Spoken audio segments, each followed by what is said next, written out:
Hey guys, I'm just kind of like putting up the curtains so that I can go to sleep. So, I wanted to share with you guys, yes, the MTV show is out. I'm very excited for it. Actually, I haven't even seen the full episode, so I need to get on that. But a lot of you guys have seen the episode and everything. Because I was waiting for it to air, I didn't really want to share some of what went on recently. And so I'll kind of share and get into detail about it. So basically, I was in a psych ward and how all that happened. First of all, I always thought like that was really for like just crazy people. I think we all think that. Like, if you've been in the psych ward, you must be really crazy. You might be, like, super suicidal, blah, blah, blah, whatever. But I honestly was just, like, it was a long story. I was tired. I was hungry. My period was coming. Like, my mom hasn't talked to me in, like, 4 months. Just, like, I was feeling really, really just unwanted and such, and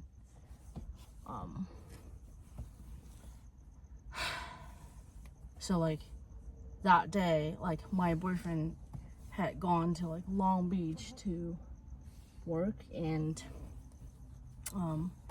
I had to like kind of like be alone all day, and I tried to like make the most of it by like trying to be friendly and just, you know, talk to strangers and stuff like that.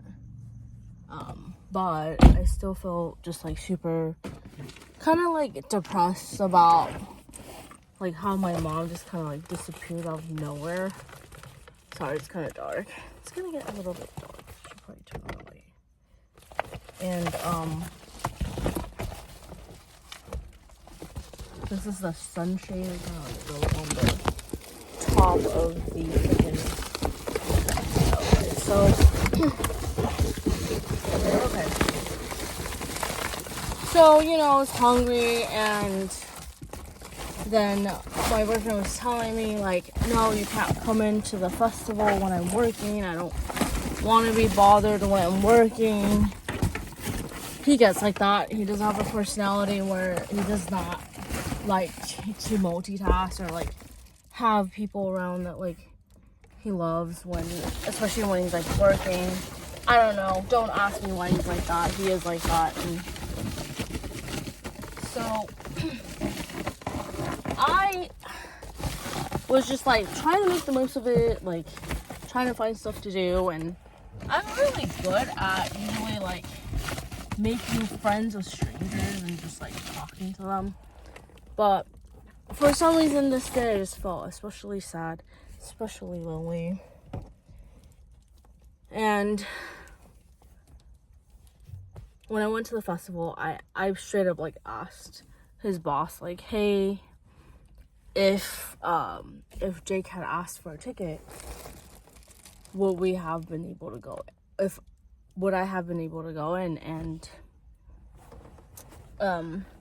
she's like, yeah, Jake, you should have asked, and he didn't ask, you know. So what was that noise? Gosh, that was creepy. I creep myself out sometimes. I'm back at the car early because he wants to like work out more. Well, it's not early, it's actually like 1 in the morning. So then like, right, so he had promised like, we're gonna go eat right now, da da da. We get back, he's like, I'm too tired. And I'm like, dude, I'm like freaking hungry. So I just we just went to the gym to shower. I'm just like exhausted, tired, hungry.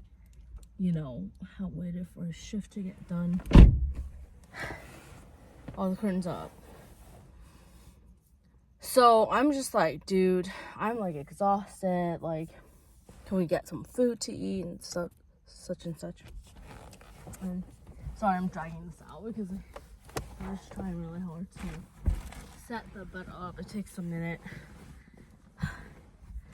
Okay, so get back, and he's really tired, and you know, I should have been considerate as well, but I'm like, want to hold his hand. He's like, I don't want to hold your hand, I'm tired. So at that point, I was hungry, tired, like hadn't eaten, and then like add on to that, I felt rejected, and he just like walked away from me, and I just like straight up like started crying. And the worst is like he walked away from me when I was like wanting to hold his hand, so like double felt rejected. And then that moment I just like started crying. I was just like, and I knew it was like, you know, I do believe in like spirits and Satan and demons. In that moment I really felt it was like a demonic entity that was just like, you know, nobody wants you, like you're rejected, like your boyfriend doesn't love you, your mom doesn't love you, just like kind of like hearing that. And so like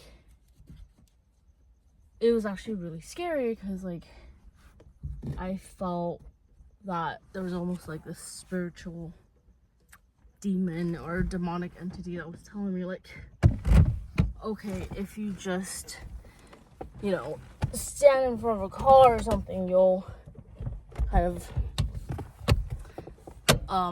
if you get hurt, then he'll care. And I remember just like texting him, hey dude, I am not feeling okay, I'm not feeling well, like I'm having these thoughts, can you please come and get me? He was only a block away in this car, so right, so it was a really scary moment. And like I started sobbing, and I could not move. I tell you this, I couldn't like go back to the car, like I was so scared. I couldn't move my body, I felt just paralyzed.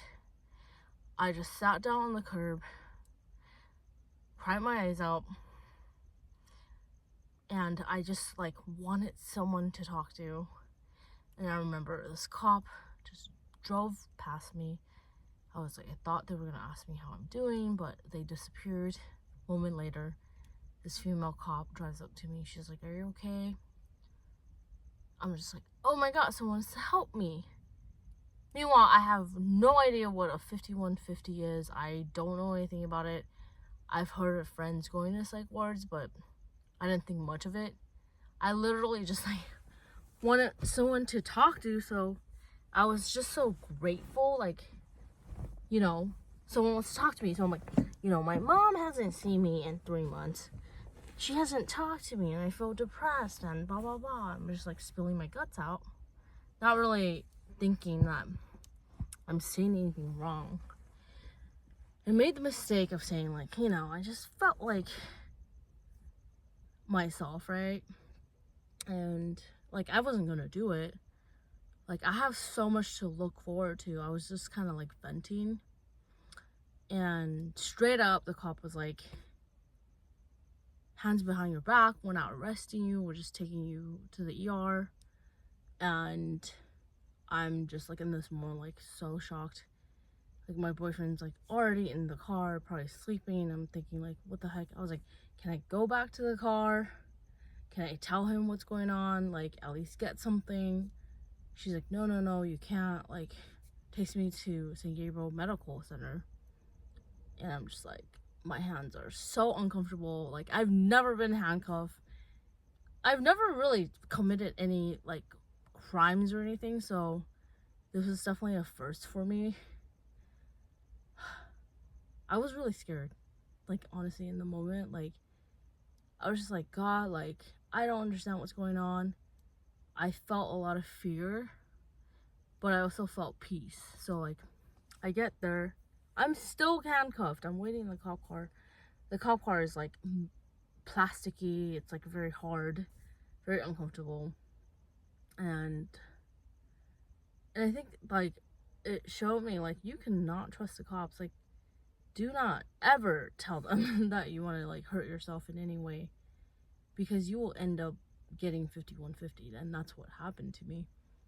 And I literally am like an Asian American immigrant. Like, I grew up in, like, freaking Arcadia, going to, like, a really nice school where everyone's, like, an overachiever, straight A's, like, you literally just, like, are, you know, like, I don't know, you know, everyone has, like, perfect credit. Probably people have, like, a lot of money in their savings account. My ex-best friend got, like, a free car, BMW, on her freaking birthday, 18th birthday. I don't know, just, like, people are really well off.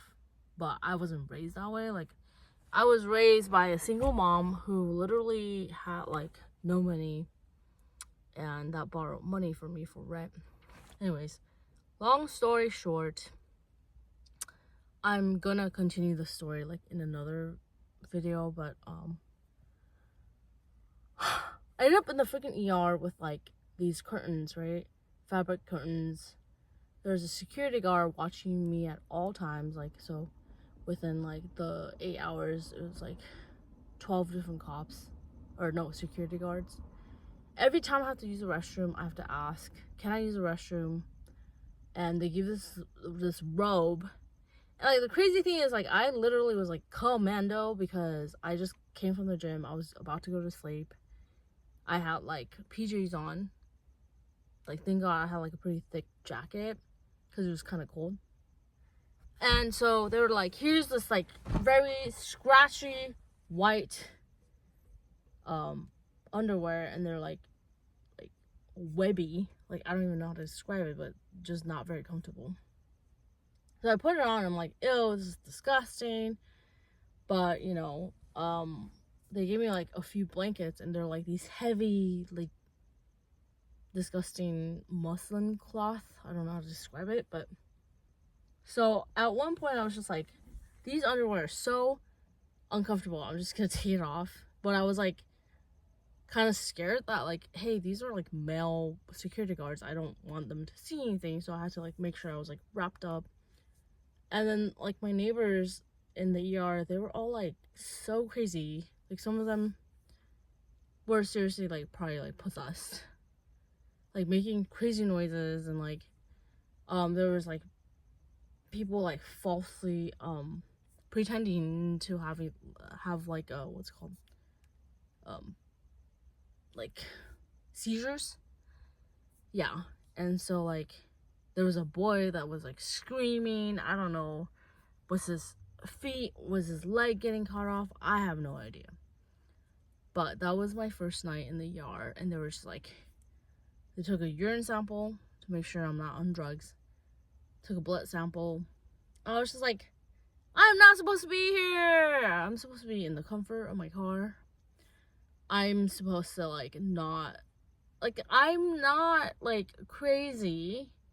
I don't actually want to kill myself. Like, why am I here? And they're just like, too bad. Like, if you run away now, if you, like, try to exit the hospital, we're gonna call the cops, because now you're officially on the 5150. And I was like, bro, like, don't freak out and don't, like, you know, say anything crazy to the cops. Like, bad idea. Anyways, I will continue my story later because I think I have to shit. So anyways, bye.